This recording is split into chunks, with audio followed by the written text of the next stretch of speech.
Hello and welcome to the Fast Track Travel Clinic with me, Simon Calder. Many of you have been in touch to find out about the sudden change of motoring law for Florida that took effect at the start of the year. Roger Penny is one of many regular visitors to the Sunshine State who's mightily confused. I've been renting cars in Florida for the past 15 years, but I understand I now need an international licence.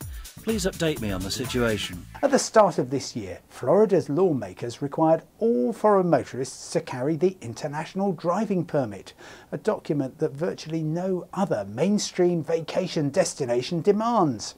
The Florida Department of Highway Safety warned that offenders risked jail. This caused consternation in Canada, Australia and many other countries, but then there was a U-turn. Visitors were told the rule wouldn't be enforced. That wasn't the end of the story, because any foreign motorist driving without an IDP was technically breaking the law, a risky strategy in the event of an accident or an insurance claim. But finally, in April, the state governor, Rick Scott, signed a bill repealing the law, which means your ordinary licence will suffice. Next, Amit Bidwai was booked to fly from Manchester to Prague via Paris, but ended up being rerouted via Amsterdam. He made it to the Czech capital, but his baggage didn't. My final destination was a very remote place. Therefore, I was concerned that when the airline found my bag, they would not be able to deliver it. Therefore, I decided to remain for an extra night in Prague at a cost of £80. I've tried to claim this from the airline, as actually delaying my plans has made this easier for them, but I've been refused. Sadly, Amit, it's often the case that when passengers try to do constructive things to ease the impact of flight disruptions, they surrender some of their rights. That's the case if a flight is cancelled and you decide to make your own arrangements, and it also applies in your case when you tell the airline you'll be at the airport to pick up missing baggage yourself. You could try claiming on your travel insurance, but it's probably not a risk that's covered. Jagveer Gaylout emails from Toronto to say he has over 100,000 frequent flyer points and wants to use them on a trip to South America in August. We want to use these points for summer because of school vacations.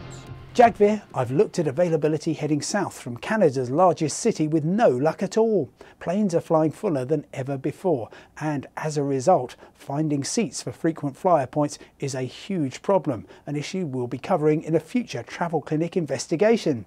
If you're restricted to school vacations, it's a perennial issue, and no comfort that there's loads of seats available in November.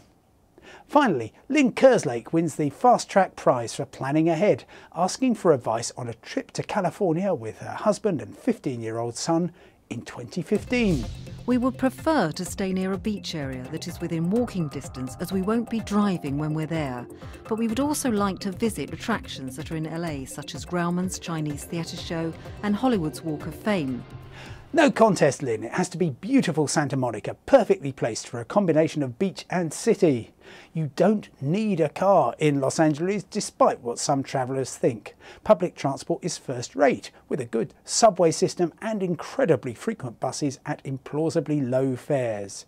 There's some very good places to stay just a few blocks from the beach and that iconic Santa Monica Pier, and I dare say booking now for 2 years' time you'll probably get a pretty good deal.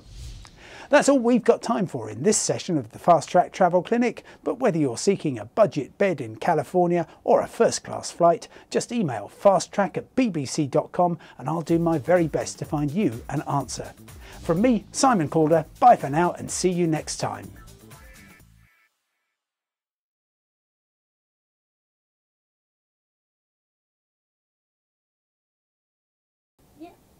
Later on the Fast Track Travel Clinic, Florida changes its rules on driving licenses and then changes them again. I'll bring you the latest on motoring in the Sunshine State.